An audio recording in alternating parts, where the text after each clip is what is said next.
नमस्कार, मी सुप्रिया एसरे स्पर्धा परीक्षा संघर्ष या यूट्यूब चॅनलमध्ये आपल्या सर्वांचं स्वागत करते। उद्या 19 तारीख आणि बघता बघता इतके दिवस कसे गेले काहीच समजलं नाही। उद्यापासून मुंबईचं ग्राउंड टेस्ट आपली मैदानी चाचणी सुरू होत आहे। त्यासाठी मी सर्व उमेदवारांना खूप खूप शुभेच्छा देते की तुमचा जेवढा वेळ होता तुम्ही जेवढी मेहनत केली आहे ते उद्या प्रूफ करण्याचा दिवस आहे। उद्या सर्वांना दाखवून देण्याचा दिवस आहे। स्वतःमध्ये असलेली जिद्द किंवा आपण काहीतरी करू शकतो हे सर्व काही दाखवून देण्यासाठी उद्याचा दिवस आहे। उद्यापासून मुंबई पोलीस भरतीच्या मैदानी चाचणीला सुरुवात होत आहे। तरी सर्वांनी वेळेत म्हणजे दिलेल्या वेळेत आणि दिलेल्या ठिकाणी वेळेवर उपस्थित राहा। डॉक्युमेंट्स व्यवस्थित सांभाळून ठेवा।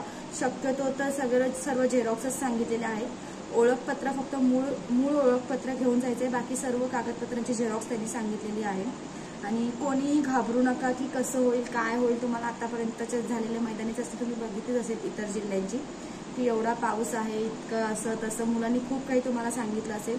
पण आता कोणाचाही विचार करायची वेळ नाही आहे किंवा मला कोणी काय सांगितले किंवा मी काय करू, आता अजिबात वेळ म्हणजे विचार करत बसू नका।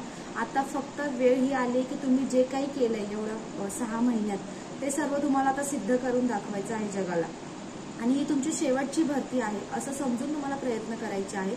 कारण की एकदा जर ही संधी हुकली तर परत लवकर पोलीस भरती येणार नाही। कारण की आता ही सर्वात जास्त पदांची भरती आलेली आहे। आता याच्यानंतरची जी येणार ती कमी पदांची भरती येणार। कारण की आता सगळी भरती रेग्युलर पद्धतीने चालू होणार आहे। त्यामुळे ही भरती शेवटची आहे असं समजून प्रयत्न करा। सिंथेटिक ग्राउंडवर मैदानी चाचणी होते त्यामुळे तुम्हाला प्लस पॉइंट आहे। तुम्हाला म्हणजे पायाला ग्रीप पण भेटेल। थोडे पाय हेवी होतात मान्य आहे, पण टेक्निकली पळा। कसं पळायचं तुम्हाला आधी पण मी सांगितलेलं आहे। मुलांना पण मी तेच सांगेन की पहिला 300 मीटर म्हणजे तुम्ही सर्व मुलं स्पीडमध्ये पळतात म्हणून पहिला सुरुवातीला स्पीड घेता ठीक आहे। मुलांनी पहिला 300 घेऊन थोडे नंतर नॉर्मल करत परत नंतर शेवटचा पट्टा जो असतो तो खेचायचा असतो। मुलींना पण मी तेच सांगेन की सगळी एनर्जी पहिला 300 पहिला 400 मध्ये पहिली एनर्जी घालवू नका। शेवटच्या 200 साठी सुद्धा एनर्जी ठेवा। मी मुलींसाठी सांगते कारण की सर्व मुली एकदम पळताना सर्व मुली पळताना सुरुवातीला सगळे पळतात। आपल्याला असं वाटतं की सर्व पळणार आहेत, पण शेवटी सगळे थकल्यानंतर सगळ्यांचा स्पीड कमी होतो। तेव्हा खरी वेळ असते की आपण काय आहे ते दाखवण्याची आणि तो टाइम तिथे कव्हर करण्याची। त्यामुळे टेक्निकनी विचार करून पळा। ही भरती तुम्हाला काढायचीच आहे। या पद्धतीने तुम्ही मेहनत करा आणि केलेली मेहनत दाखवा उद्या। आणि उद्या अजिबात नर्वस होऊ नका। उद्यापासून आता म्हणजे जे नंतर आता ग्राउंड चालू होतील मी तर सर्वांनाच सांगते की अजिबात नर्वस होऊ नका की पाऊस आहे, ग्राउंड असंच आहे, भरती अशीच घेत आहेत किंवा काय, कसलाच विचार करू नका।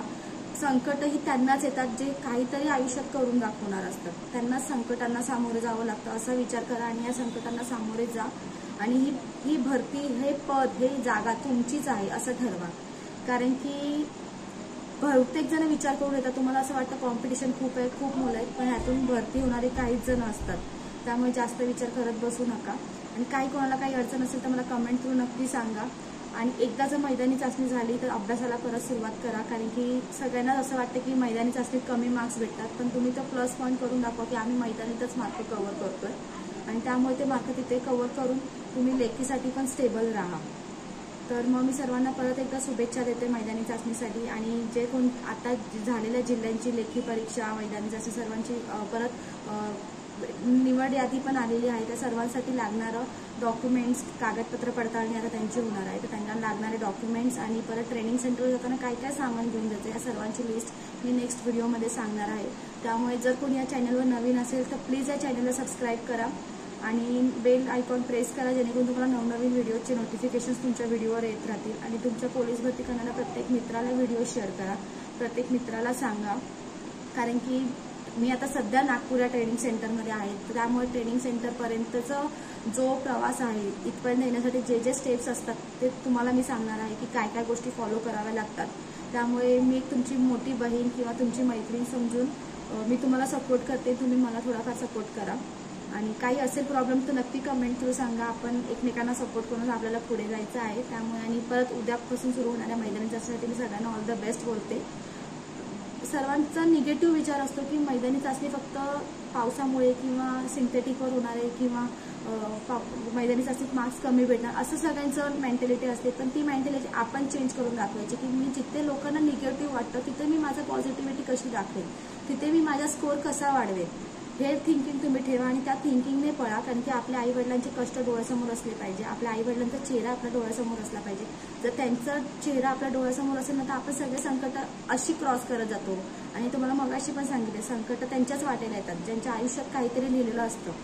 तुमच्या आयुष्यात वर्दी आहे, तुमच्या नशिबात वर्दी आहे, ती वर्दी मिळवण्यासाठी संकट आलेत की देवाला पण बघायचं तुम्ही कितपर्यंत प्रयत्न करू शकता. तर ते तुम्ही करून दाखवा, माघार अजिबात घेऊ नका. आणि भेटू आपण नेक्स्ट व्हिडिओमध्ये. तोपर्यंत सर्वांना नमस्कार.